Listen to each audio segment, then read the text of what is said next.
Hello అండి, చూసారా సొరకాయ పాలు పోసుండేను.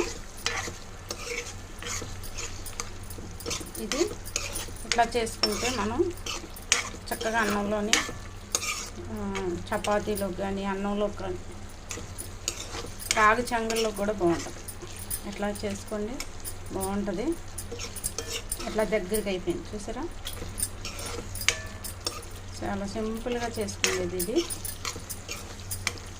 పచ్చిమి కూర కూడా కదండి, సొరకాయ, బీరకాయ, మన తోటకూర, ఇవన్నీ పచ్చిమి కూరలు. ఇట్లా తోటకూర ఫ్రై ఇట్లా చేస్తాం. మరి పొట్లకాయ ఇవి ఇలాగ పాలు పోసుకునేది పొట్లకాయలో పోసుకోవచ్చు, బీరకాయలో పోసుకోవచ్చు, ఇట్లా సొరకాయలో కూడా పోసుకోవచ్చు, చిక్కుడుకాయ కూరలో కూడా పోసుకోవచ్చు. చిక్కుడుకాయ కూర మాత్రం పచ్చిమి కాదండి, అదిగా నేను వేసుకోకండి.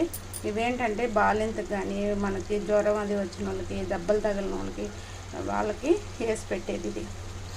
దీంట్లో అందుకే నేను చెప్పేది ఏంటంటే తాలింపుల్లో పప్పులు అవి వేయకుండా జీలకర్ర ఒకటే వేస్తాను నేను, వెల్లుల్లిపాయ కొట్టేసుకోవచ్చు.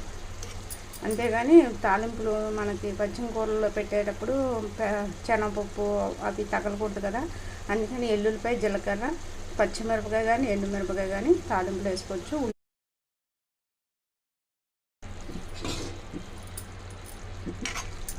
సొరకాయ పాలు పోసి వండాను చూడండి.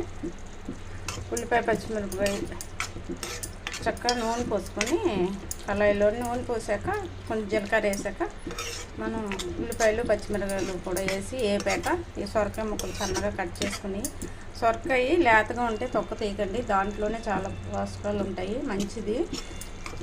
అందుకనే నేనైతే చాలా లేతది తొక్క తీయలేదు, అందుకని చూసారా గ్రీన్గా ఉంది. ఇట్లాగా మీరు కూడా వేగాక సొరకాయ కొంచెం మగ్గాక మనం ఇంక నీళ్ళు పోయకూడదు, పాలు పోసుకోవాలి. పాలు పోసుకొని అట్లా కొంచెం దగ్గరికి అయ్యేలాగా, ఇలా దగ్గరికి అయ్యేలాగా అయ్యాక మనం దించుకోవడమే. చూసారా, కొంచెం ఉప్పు, కొంచెం కారం, మీరు కారం ఉప్పు తగినంత మీరు ఎలా తింటారో అలాగా, మీకు ఎంత సరిపోతుంది. ఒకళ్ళు ఎక్కువ తింటారు, ఒకళ్ళు తక్కువ తింటారు, కానీ అట్లాగే వేసుకోవాలి. వేసుకున్న తర్వాత ఇలా దగ్గరగా అయిపోయాక చూసావా, మనకి గుడ్డు పొరటు వేస్తే ఎట్లాగ వస్తుందో అట్లా వస్తుంటుంది. ఈ వాటర్ అంతా దగ్గరికి అయిపోయి వాటర్ ఉంటుంది, పాలు పోసాం కదా, పాలు అలాగే దగ్గరికి అయిపోతాయి, చాలా బాగుంటుంది. ఇది బాలింతగా పెట్టచ్చు. పచ్చిమి కూర ఎవరికైనా ఒంట్లో బాగోపోయినా అంటే బీరకాయ పెడతాం కదా, బీరకాయ, సొరకాయ ఇలా పాలు పోసి ఉండదు. బీరకాయలో కూడా పాలు పోసుకోవచ్చు, సొరకాయలో కూడా